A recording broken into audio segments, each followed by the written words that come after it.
What if your life doesn't need another year? What if it only needs 3 days, not to become perfect, but to become someone your old habits no longer recognize? Most people don't fail because they're weak. They fail because they wake up every single day as the exact same person, thinking a different future will somehow appear on its own. There's a reason nothing changes even when you want it to. Your brain isn't broken, it's loyal.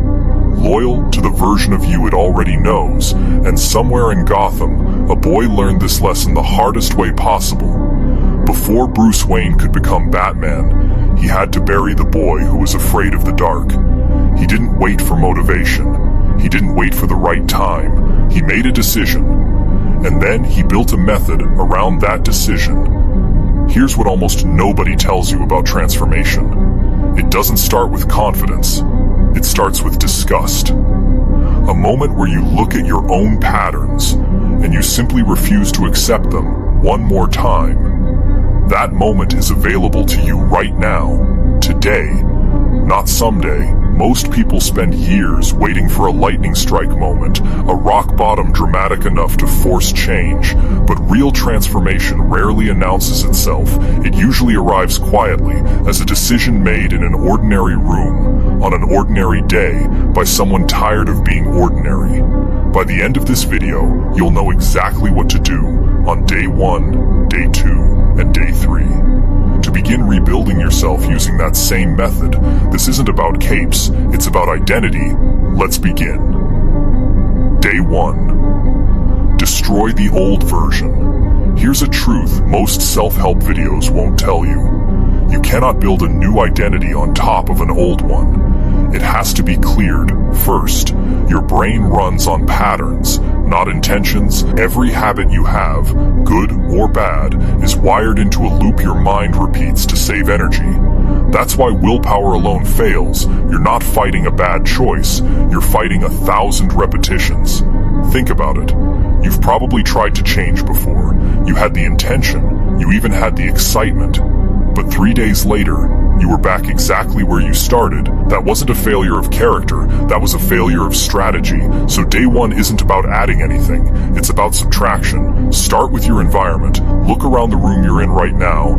Is it the room of the person you want to become, or the person you're tired of being? Clean it, not perfectly, just honestly. Remove what feeds distraction. Hide what feeds avoidance. Next, the phone. This is the modern version of Bruce Wayne's mask, except it's wearing you. Put it in another room for at least 3 hours today.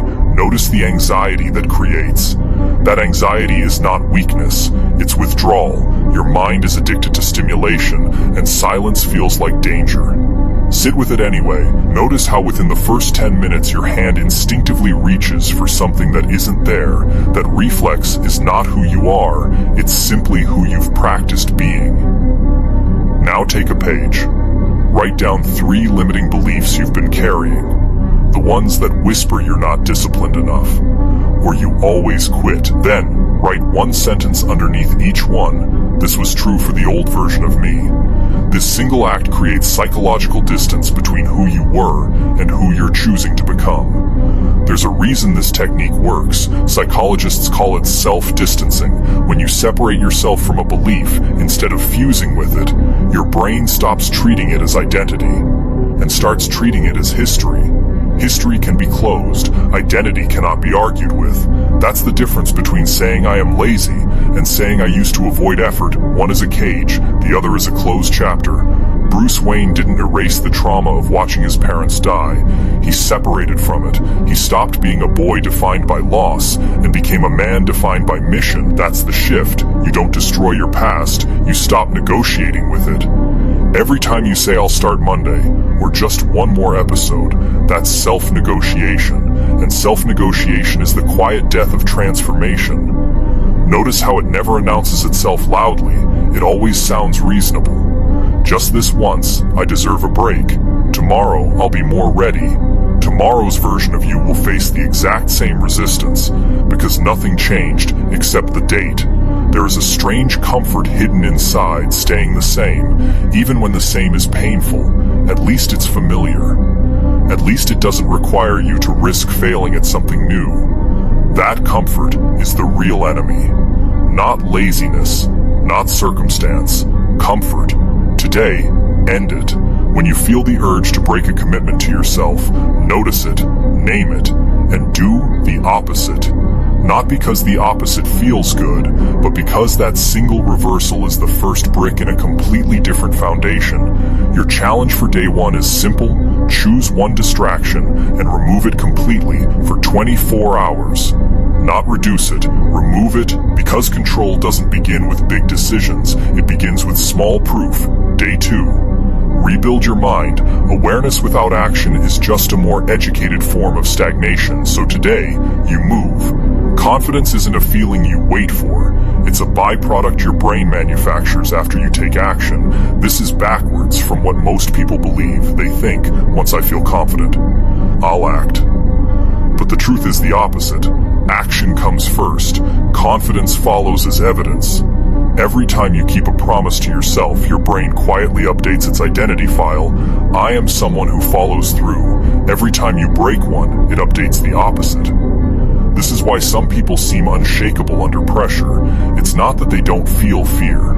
It's that their track record with themselves is so strong, fear no longer gets the final vote. So day 2 starts before the world wakes up. Build a morning routine, not complicated, just consistent. Wake at a fixed time, hydrate, move your body for 10 minutes, even just push-ups on your bedroom floor. This isn't about fitness. It's about proving to your nervous system that you follow orders you give yourself. Every command you obey from yourself in the morning becomes evidence your mind uses against excuses later in the day.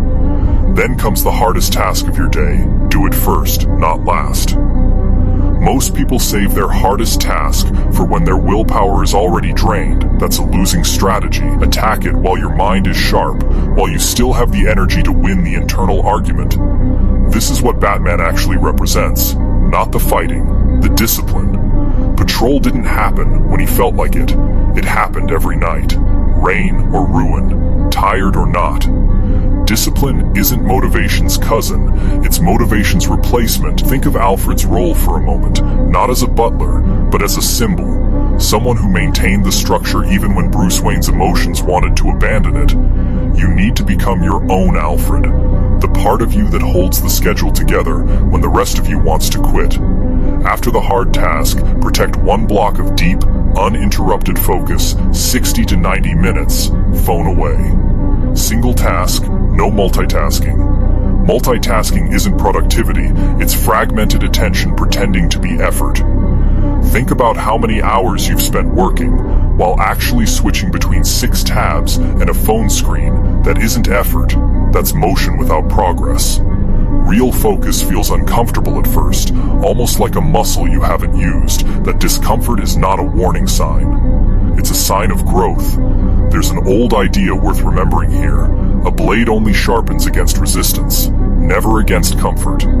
Your focus works the exact same way, and here's something most people never consider. Every distraction you resist today makes tomorrow's resistance slightly easier. This is how neural pathways work. Repetition builds the road, and the road eventually builds itself. Notice something happening inside you today. When you complete these actions, there's a shift, a quiet, stable confidence that wasn't manufactured by a pep talk. It was built, brick by brick. Exactly like a cave beneath a mansion becomes a headquarters, not overnight, but through relentless returning. Your challenge for day 2, complete your hardest task before noon, and keep one promise to yourself you've broken before. Small, but sacred. Day 3, create the new identity. Here's the truth nobody wants to hear. Motivation is unreliable because it's emotional, and emotions change hourly. Standards don't ask how you feel, they simply exist, and you either honor them or you don't. This is the deepest shift of the entire method.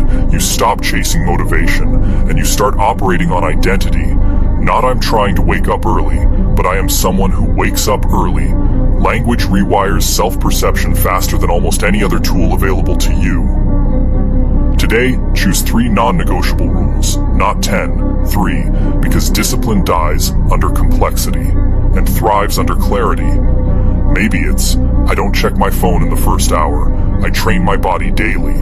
I finish what I start before I start something new.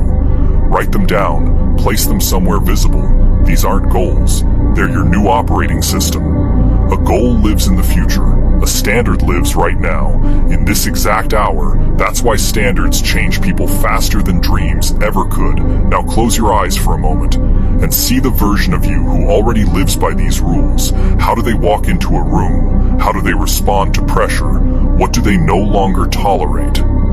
That version of you already exists, somewhere ahead in time, waiting for you to catch up through repetition. This is exactly how identity transformation works psychologically. You're not becoming someone new, you're remembering someone your fear buried. Design your environment to protect this version. Remove what tempts the old you, add what supports the new one. Visibility creates behavior. An environment that whispers distraction will always defeat willpower, eventually. This is why the wealthiest man in Gotham chose a cave, not a mansion, to build his real self, because the mansion was full of comfort, and comfort was never going to forge anything. Bruce Wayne didn't rely on raw emotion to keep going. Some nights he had none. What kept him moving was structure, ritual, and standards that didn't require motivation to function. That's why intensity fades, but consistency compounds. One extreme day changes nothing. But one rule followed for 30 days changes everything. Because your brain stops asking, should I? And simply does. There's a quiet danger in waiting for a perfect version of these rules. Perfect timing doesn't exist, only committed timing does. The version of yourself you're chasing isn't waiting for ideal conditions either. They're already showing up inside the mess, inside the uncertainty, inside days that don't feel ready. Your final mission for day 3. Write your 3 non-negotiables and follow all 3 today, without exception, without negotiation. Not because it's easy, but because that's exactly the point. Final lesson. The real rebuild begins now. 3 days won't finish your transformation. Nothing finishes in 3 days. But 3 days can begin the identity that changes the rest of your life. Batman wasn't built in one night. He was built by choosing the difficult path, again, and again, and again, until the difficult path simply became who he was. That's the secret hidden inside this entire method. Discipline isn't something you find, it's something you decide, over and over, until deciding becomes unnecessary. Somewhere between day 1 and day 3, something quiet happens. You stop waiting for permission to change, and you simply start acting like the person you were always meant to be. There will be days after this, ordinary days, tempting days, days where the old version of you tries to come back and ask for the wheel. When that happens, remember, you are not fighting who you were, you are simply refusing to return there. Every rebuild in history has looked messy from the inside. Even the strongest structures were once scattered pieces on the ground, waiting for someone patient enough to assemble them. You are allowed to be under construction. You are not required to be finished to be respected, not even by yourself. Here's an original truth to carry with you. The mask was never the disguise, the mask was the promise, and the man underneath was the proof. You don't need a cave, or a cape, or a fortune. You need 3 days, 3 decisions, and the willingness to stop negotiating with the person you no longer want to be. If you're ready to rebuild, comment, I start today, not for the algorithm, for the person you're becoming.